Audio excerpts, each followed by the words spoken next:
Capítulo 9, párrafo 1, el tema es del libre albedrío.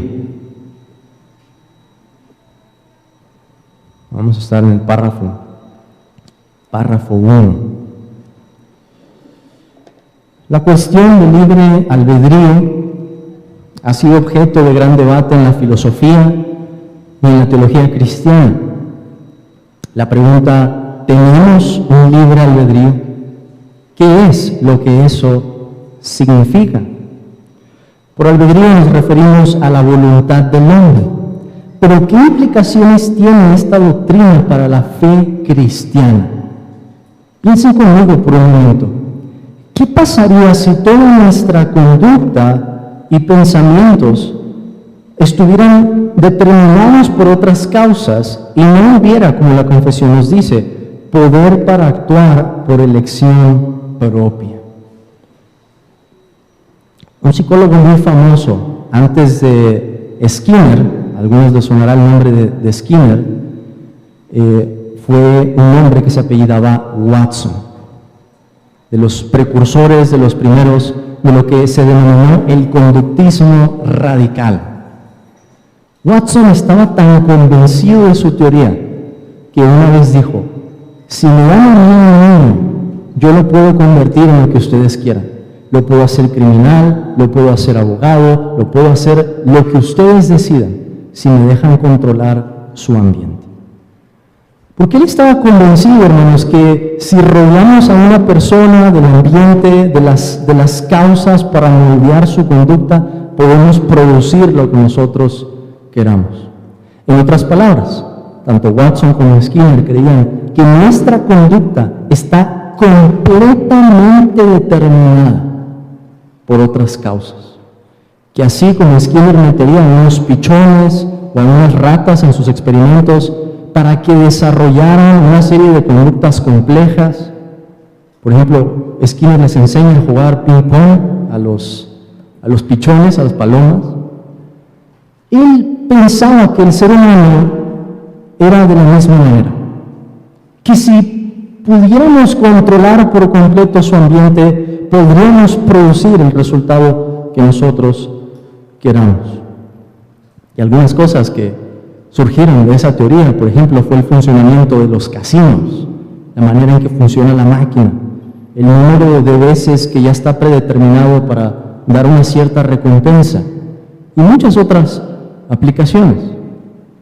Pero deberíamos pensar entonces, hermanos, en los seres humanos como robots, como una especie de máquinas, como lo mismo que los animales, solamente con un ambiente más complejo.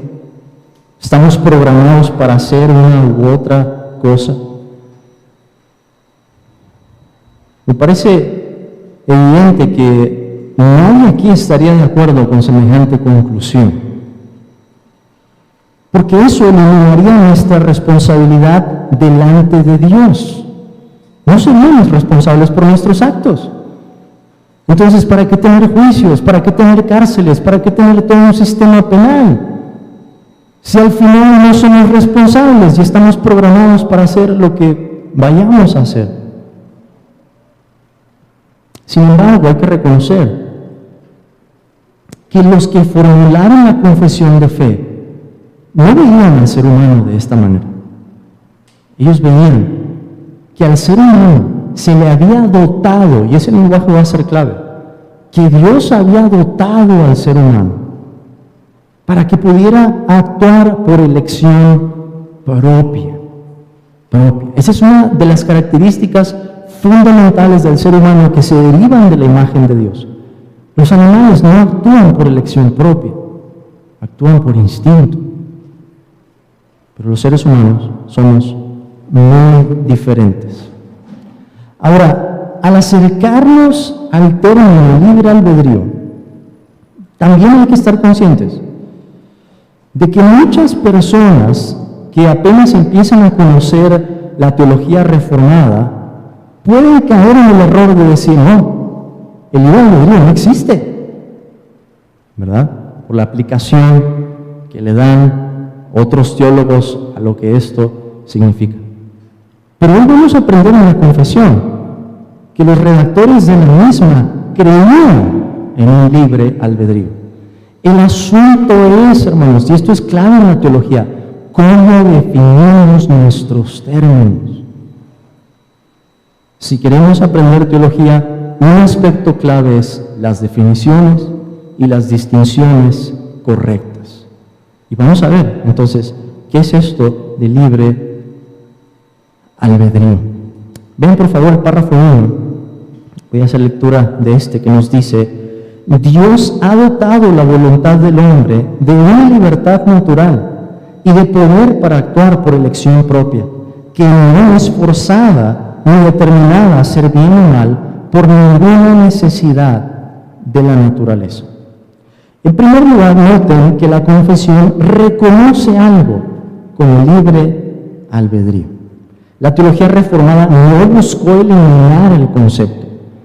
La teología reformada buscó definirlo claramente. Lo que encontramos en el párrafo 1 es una declaración cuidadosa de lo que es el libre albedrío. En segundo lugar, piensen en la estructura del capítulo 9, sobre todo si tienen su confesión a la mano. Tenemos en total 5 párrafos. El primer párrafo lo que hace es darnos una definición. El segundo párrafo y en lo sucesivo nos comienza a explicar cómo se ve el libre albedrío en los diferentes estados del hombre.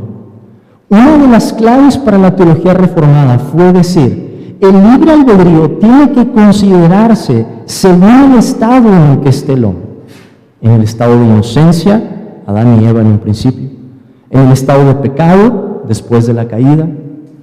En el estado de gracia, cuando Dios obra en el corazón y trae una conversión. Y por último, en el estado de gloria. Pero si vamos a entender el libre albedrío, hay que distinguirlo en cada uno de esos estados. Y la confesión nos presenta por eso un orden muy claro, una estructura muy clara en este respecto. Cada uno de los estados del hombre tiene diferentes matices y relaciones en lo que respecta al libre albedrío. En tercer lugar, vamos a considerar los textos que tenemos en este párrafo. El primero de ellos es Mateo 17:12. Mateo 17:12.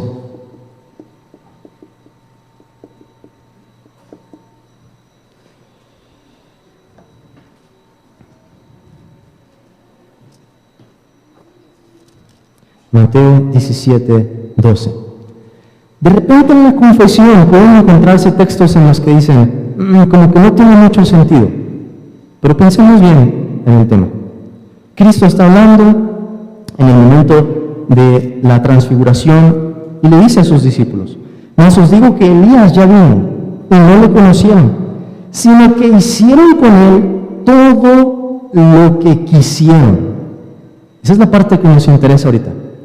¿Qué es lo que hace el ser humano? Lo que quiere. Ese es el punto. Lo que quiere. Actuamos por esa determinación propia. Que hacemos lo que hemos escogido.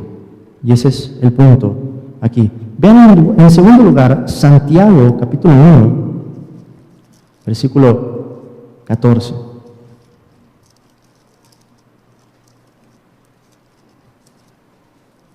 Santiago 1, 14.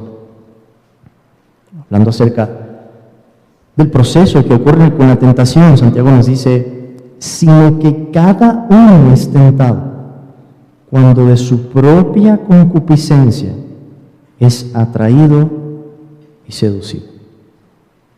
En ese sentido deberíamos decir, Dios no obliga a nadie. Santiago está diciendo, Dios no tienta a nadie. Y en un sentido, hermanos, también, aunque el diablo es tentador, el diablo no puede asegurarse del resultado. El diablo no puede condicionar la conducta del ser humano de tal manera que esté seguro de que el ser humano va a cometer el pecado al que Satanás lo incita. ¿De dónde viene eso? Cuando de su propia concupiscencia es atraído y seducido. Está la voluntad del hombre. Nadie puede decir, Satanás me obligó a hacer esto. Deuteronomio 30, 19. Vamos a escribirlo aquí.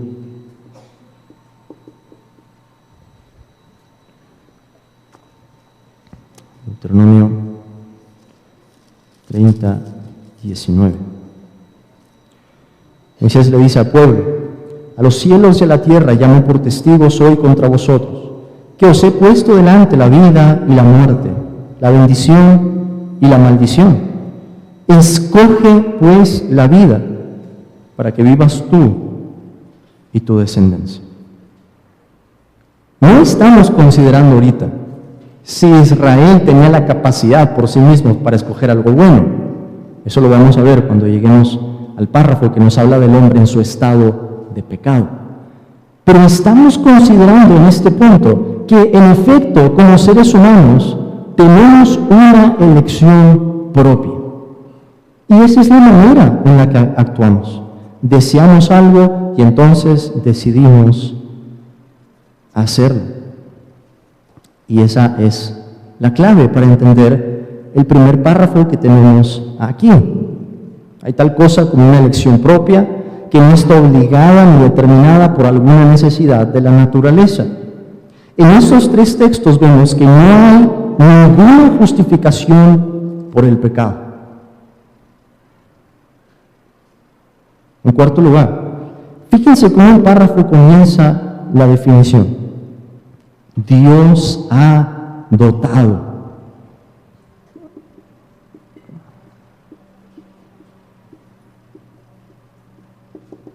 Dios ha dotado.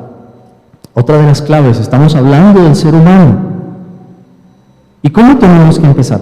Por la manera en que Dios nos hizo. Ese es el problema o el meollo de por qué los filósofos no se pueden poner de acuerdo, porque no parten de la misma premisa para hablar de la creación. Nosotros sí, por tanto, debemos concluir que es Dios quien nos ha dotado de esta capacidad para actuar por elección propia. Hay que empezar hablando de Dios entonces y de la forma o la constitución con la que Dios nos ha creado.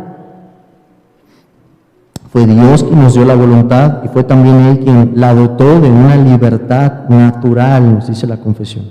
Entonces no somos títeres, no somos marionetas, nuestra voluntad realmente tiene efecto sobre el mundo y puede seguir un curso u otro. En quinto lugar, pensemos un poco más en esos dos términos, porque la confesión habla de libertad natural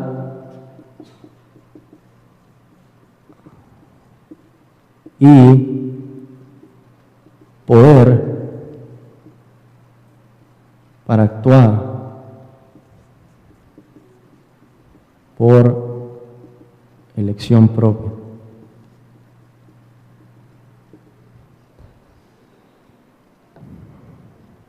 La libertad natural nos dice que el hombre actúa según su naturaleza. Eso nos va a ayudar cuando avancemos en cada uno de los estados. El hombre actúa según su naturaleza. Y la segunda frase nos habla más de cómo es que opera la voluntad. Porque la confesión nos dice, Dios ha dotado la voluntad, y luego nos dice de lo que Dios le ha dotado, libertad natural y de poder para actuar por elección propia. Y ese es el punto. Aquí actúa por elección propia. De manera que podemos decir que el hombre es responsable ante Dios y ante su prójimo por cada una de sus decisiones. Aún, hermanos, si podemos admitir cierto nivel de coerción entre seres humanos, debemos decir, al final, la voluntad tiene que consentir con lo que se le está diciendo. Vamos a suponer, si un superior le pide a uno de sus empleados que haga algo que es pecaminoso,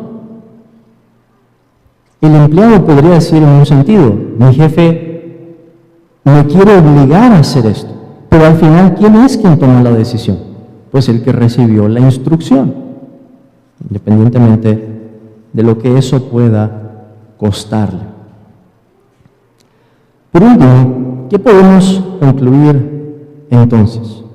Quiero que nos llevemos solamente que se trata de una definición, el preámbulo para que pensemos en los próximos párrafos en cómo se va a ver ese libre albedrío en cada uno de los diferentes estados del hombre. ¿Cuáles son los matices que hay que agregarle a esa definición? Dependiendo de cada uno de los 4 estados. En las palabras del Bautista, Nehemiah Cox, él dice esto, cito: reconozco que todos los hombres tienen una libertad de voluntad, o libertad para escoger, con referencia a aquellas cosas que se les proponen. Y tengo esto por una cualidad inseparable de todos los actos humanos. Fin de la cita. Entonces, hermanos, hay que ser cuidadosos. Es cierto, nos vamos a topar en el mundo de la teología y del cristianismo personas que hablan de libre albedrío de una manera que no encontramos aquí, como vamos a ver en este capítulo de la confesión. Pero no por eso debemos decir el libre albedrío no existe, porque estaríamos negando una cualidad fundamental con la que Dios nos ha dotado como seres humanos, y una cualidad por la que muchísimas cosas de nuestro mundo se basan: nuestra responsabilidad, la manera en que nos dirigimos a otras personas, los hogares, las iglesias. La voluntad actúa en todos los ámbitos. Entonces, hay que ser cuidadosos de cómo hablamos de estas cosas, pero si seguimos correctamente las direcciones que nos han dejado otros hermanos en la historia, vamos a ver que no se deshicieron del concepto, lo apropiaron, pero fueron cuidadosos en definirlo y en tratarlo, según se expresa en cada uno de los estados del hombre. Con eso vamos a terminar aquí. Entonces, habrá muchas preguntas quizás que se van a ir resolviendo a medida que avancemos. ¿Cómo era esto en el estado de inocencia? ¿Cómo es después de la caída? Pero no quisiera terminar sin dar un espacio por si hubiera alguna pregunta, hermanos.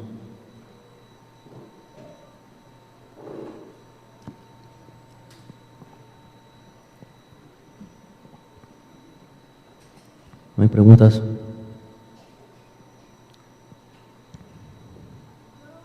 Hermana, ¿sí? ¿Puedes esperar el micrófono, hermana? Un momentito, gracias.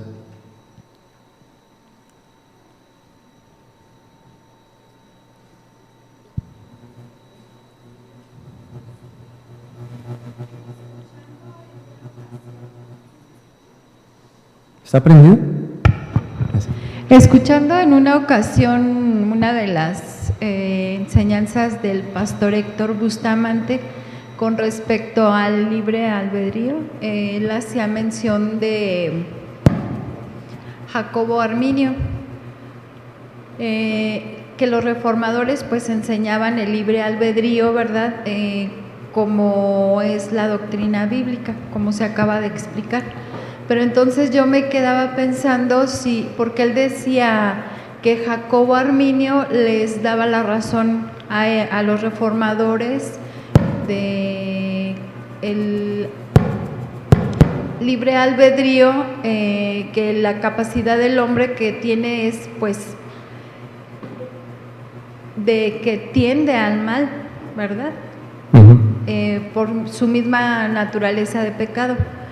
Pero que cuando iba al seminario, Jacobo Arminio decía, bueno, les daba la razón en decir que la predestinación era lo correcto y la doctrina bíblica, pero cuando iba al seminario les decía libre albedrío, libre albedrío. Pero yo me quedo pensando, entonces, ¿sería que Jacobo Arminio hablaba de este libre albedrío o definitivamente él se refería a que tenía el hombre la capacidad de elegir a Dios? Ok, hermana. La verdad, les soy honesto, yo creo que la figura de Arminio es una figura muy incomprendida, en el sentido en que, aunque hablamos de esas dos posturas y decimos calvinismo y arminianismo, creo que algunas de las ideas que le imputamos al arminianismo realmente no las diría tal cual Jacobo Arminio, ¿no? Entonces, digo eso para distinguir que tenemos una forma de hablar con la que entendemos estos términos y en la teología reformada se utilizan de manera popular para decir hay dos posturas en cuanto a esto, pero lo que quiero decir es que es mucho más complejo que eso, ¿no? Y este concepto en particular es de esos temas, hermana, que si uno se mete provocan un dolor de cabeza, ¿no? Porque hay un misterio aquí. Cuando la confesión habla de la predestinación, de hecho, uno de los párrafos que agrega es que hay que hablar del misterio, dice, de la predestinación con una profunda reverencia y un sumo cuidado. Porque si malinterpretamos algo de estas doctrinas que tienen que ver con la obra que Dios hace, así como con nuestra responsabilidad, podemos caer en errores pues graves, ¿no? Errores graves. Entonces, no sabría decirle exactamente esto es lo que Arminio creía, pero sí le diría que este tema, el de la voluntad del hombre y el tema de la predestinación, son asuntos muy complejos. ¿Qué nos puede ayudar los párrafos que vamos a ver en lo sucesivo para entender esas distinciones que la teología reformada hace en cómo en cada uno de los estados del hombre esa voluntad se expresa de una manera distinta? Usted ha hablado ahorita de la naturaleza pecaminosa, lo vamos a ver con el estado de pecado, por ejemplo. En el estado de pecado, el hombre, aunque tiene un poder para actuar por elección propia, no desea las cosas espirituales.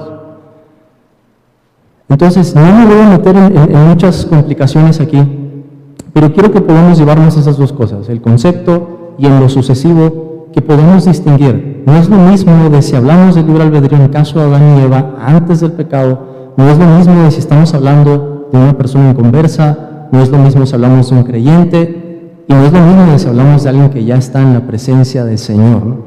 Porque si el libre albedrío fuera actuar de manera indiferente, que eso es a veces como se presenta en el arminianismo, ¿qué diríamos del estado de gloria entonces? ¿Las personas ya no van a tener libre albedrío en el estado de gloria? Si aceptáramos la definición que proponen algunos arminianos, sería contradictorio. Porque en el cielo debemos decir, va a haber poder para actuar por elección propia, pero la confesión va a ser muy clara al decir que nuestro corazón va a ser conformado completamente para que hagamos voluntariamente, para que deseemos hacer lo que Dios nos manda.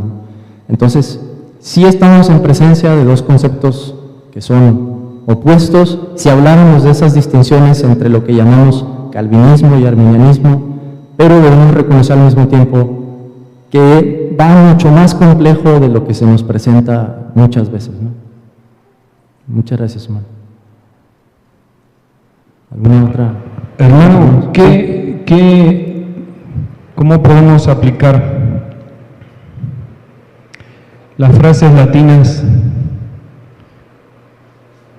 posse peccare, posse non peccare, en el estado natural antes de la caída de Adán y Eva?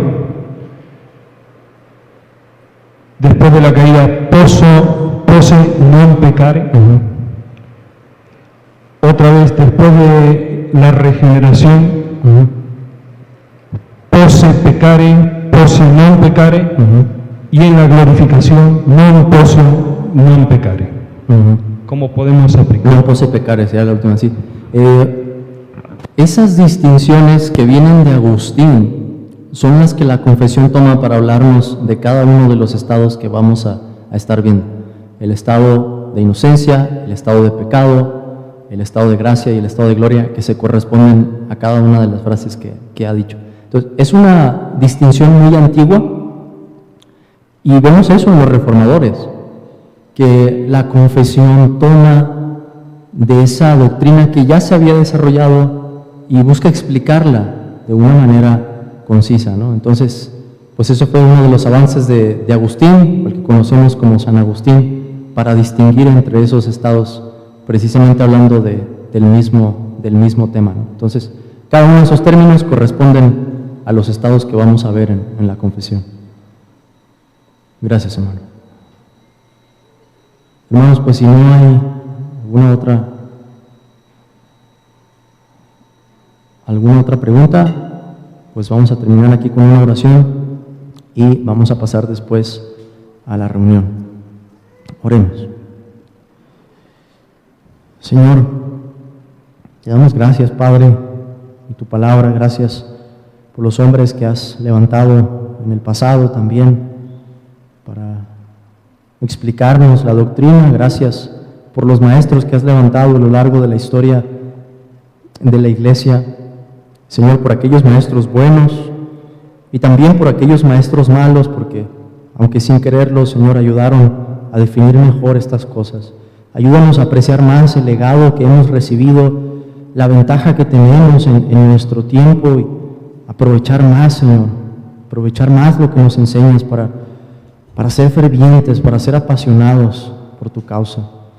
Gracias, Señor, por todos aquellos hermanos que fueron un ejemplo y entregaron sus vidas para que pudiéramos recibir la doctrina de esa manera tan preciosa como podemos hacerlo hoy, Señor. Pedimos que sigas levantando obreros, maestros, teólogos en esta época que puedan definir con cuidado estas cosas, Señor, y hablen a este mundo de tu palabra.